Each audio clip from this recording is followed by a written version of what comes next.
बनारस के मणिकर्णिका घाट की सीढ़ियां उस रात चांदनी में नहाई हुई थीं, पर ब्रह्मचारी भैरवनाथ के कदम शमशान की ओर बढ़ रहे थे, जहां चांद की रोशनी भी डर कर लौट जाती है। उनकी उम्र तब मात्र 25 वर्ष थी, पर आंखों में ऐसी गहराई थी मानो कई जन्मों का ज्ञान समाया हो। गेरुआ वस्त्र, हाथ में रुद्राक्ष की माला और कंधे पर एक छोटी सी पोटली जिसमें थे केवल एक कमंडल, कुछ भस्म और एक प्राचीन तांत्रिक ग्रंथ। वह अमावस्या थी, सबसे घनघोर, सबसे शक्तिशाली। शमशान में पहुंचते ही वातावरण बदल गया। हवा में जली हड्डियों की गंध, राख के ढेर और दूर कहीं सियारों का भयानक हुआ पर भैरवनाथ निर्विकार थे। उन्होंने शमशान के ठीक बीचों बीच, जहां सबसे अधिक चिताएं जलाई जाती थीं, अपना आसन लगाया। आज रात नहीं तो कभी नहीं, उन्होंने स्वयं से कहा। उन्हें महाकाल सिद्धि प्राप्त करनी थी, वह शक्ति जो जीवन मृत्यु के पार ले जाती है, जो त्रिकालदर्शी बनाती है। पर यह सिद्ध सरल नहीं थी। इसके लिए चाहिए था निर्भय मन, अडिग संकल्प और 1008 बार महाकाल का निर्बाध जप। शमशान के बीच अमावस्या की रात, बिना किसी विघ्न के उन्होंने माला संभाली, आंखें मूंदी और जप शुरू किया।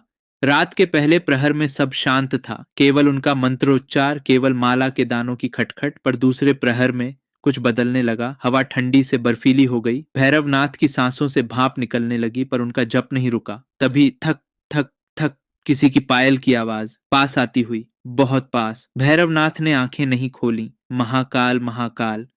फिर एक स्त्री की आवाज, मधुर पर विषैली, ब्रह्मचारी, इतनी रात अकेले डर नहीं लगता? आंखें बंद रखकर भैरवनाथ जान गए, ये कोई मनुष्य नहीं, डाकिनी थी, शमशान की रक्षक, तपस्वियों की परीक्षा लेने वाली। उन्होंने जप जारी रखा। स्त्री की हंसी गूंजी, इतनी तीखी कि आसपास के पेड़ों से पत्ते झड़ गए। अभिमानी, देखूं कब तक? अचानक भैरवनाथ को लगा जैसे सैकड़ों हाथ उन्हें पकड़ने की कोशिश कर रहे हों। ठंडे, गीले, मुर्दों जैसे हाथ। उनके कानों में फुसफुसाहटें, छोड़ दो, भाग जाओ, यहां मृत्यु है। पर भैरवनाथ का ध्यान अटल रहा। माला घूमती रही।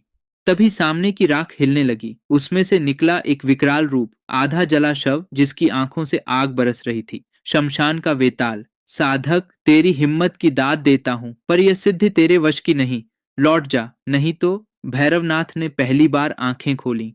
उनकी दृष्टि में ऐसा तेज था कि वेताल एक पल को हिचका। मैं शिव का सेवक हूं, मुझे भय नहीं, तुम अपना धर्म निभाओ, मैं अपना। और आंखें फिर मूं लीं।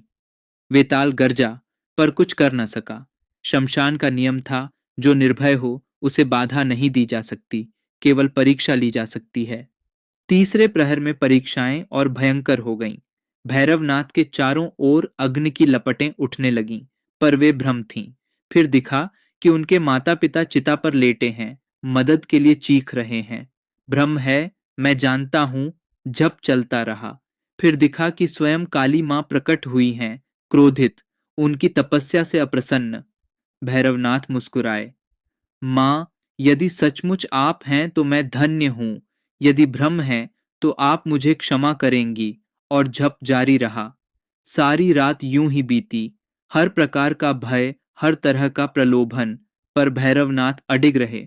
भोर होने में अभी 1 घंटा शेष था। ब्रह्म मुहूर्त। भैरवनाथ की माला पर गिनती थी, 997, 998, 999। बस 108 और जप। बस कुछ ही मिनट। सारे भूत प्रेत हार मानकर पीछे हट गए थे।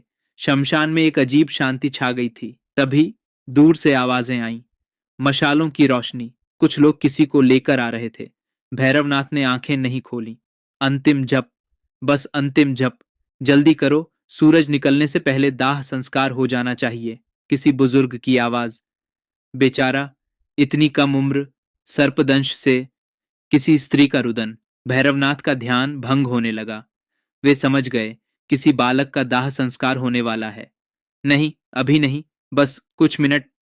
उन्होंने मन में सोचा और झप तेज कर दिया। चिता सजने लगी, लकड़ियां रखी जाने लगीं। भैरवनाथ की सांसें तेज हो गईं, हाथ कांपने लगे, पर झप से नहीं, किसी आंतरिक द्वंद्व से। महाकाल महाकाल। तभी एक अनुभूति, तीव्र, अचानक, निर्विवाद। वह बालक अभी मरा नहीं है। प्राण शक्ति क्षीण है, बहुत क्षीण, धागे जितनी बारीक, पर है, अभी भी है। भैरवनाथ की सांस रुक गई। नहीं, अभी नहीं। बस 108 जप, पूरी रात की तपस्या, सिद्धि बस हाथ में। पर फिर उन्हें अपने गुरु की आवाज याद आई। सिद्धि का क्या मोल यदि करुणा मर जाए? चिता पर बालक को लिटा दिया गया। भैरवनाथ के माथे पर पसीना आ गया। महाकाल महा कोई आग लेकर आया और भैरवनाथ ने आंखें खोल दी। माला हाथ से गिर गई। रुको! भैरवनाथ की गर्जना से सब ठिठक गए। शमशान के बीच से उठता वह गेरुआधारी युवक, आंखों में अजीब तेज, माथे पर भस्म। लोग डर गए। कौन हो तुम? भैरवनाथ तेजी से चिता की ओर बढ़े। बालक को देखा, 13-14 साल का, सांवला, दुबला पतला, गले पर सांप के 2 दंश के निशान, चेहरा पीला, होंठ नीले। उन्होंने हाथ बालक की नाड़ी पर रखा। बहुत बहुत धीमी पर थी। यह बालक जीवित है। लोग अवाक रह गए। पर साधु महाराज, सांप ने काटा है। 3 घंटे हो गए, सुबह तक। इसे मैं बचा सकता हूँ, मुझे समय दो। बालक के पिता आगे आए, एक साधारण किसान, आंखों में आंसू। महाराज, यदि आप बचा सकते हैं मेरा सब कुछ, मुझे कुछ नहीं चाहिए, बस विश्वास चाहिए। भैरवनाथ ने बालक को चिता से उतारा, एक ओर लिटाया, अपनी पोटली से जड़ी बूटियां निकाली जिन्हें वे तपस्या के बाद प्रयोग करने वाले थे। सर्पगंधा, नीम की पत्तियां, तुलसी और एक दुर्लभ जड़ी विषनाशिनी। उन्होंने तेजी से इन्हें पत्थर पर पीसा, कमंडल के पानी में मिलाया, मंत्रोच्चार किया। फिर वह लेप बालक के दंश स्थल पर लगाया, कुछ बूंदें उसके मुंह में डाली। मिनट बीते, 5 मिनट, 10 मिनट, सब चुपचाप देख रहे थे। तभी बालक की उंगली फड़की, फिर सांस गहरी हुई, फिर आंखें खुली। पी पिताजी! लोग अचंभे में आ गए। पिता रोते हुए बालक से लिपट गए। भैरवनाथ मुस्कुराए, पीछे हटे। सूर्योदय हो रहा था, गंगा में लाली फैल रही थी। भैरवनाथ वापस घाट की सीढ़ियों पर बैठे थे, थके हुए पर शांत। बालक का पिता आया, हाथ जोड़कर खड़ा हो गया। महाराज, आपने मेरे पुत्र को, जाओ, ईश्वर को धन्यवाद दो, मुझे नहीं। और हाँ, अपने बेटे को समझाना, सांप दिखे तो दूर से निकल जाया करे। पिता चला गया। थोड़ी देर बाद वह बालक खुद आया, अभी भी कमजोर पर चल सकता था। महाराज, मैं तुम ठीक हो, जाओ, माँ का इंतजार कर रही होगी। पर आपने अपनी तपस्या, भैरवनाथ ने बालक की ओर देखा, तपस्या फिर हो जाएगी, पर तुम्हारी जान, वह दोबारा नहीं आती। बालक कुछ कहना चाहता था, पर आंखों से ही धन्यवाद दे गया।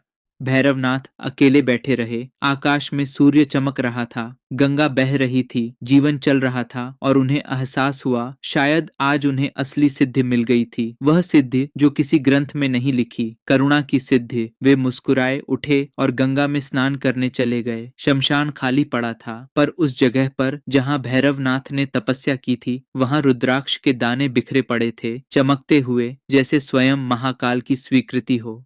लाइक करो, कमेंट करो और दोस्तों के साथ शेयर करो। कमेंट में बताओ कैसी कहानी सुनना चाहते हो और अपनी कहानी हमें भेजो।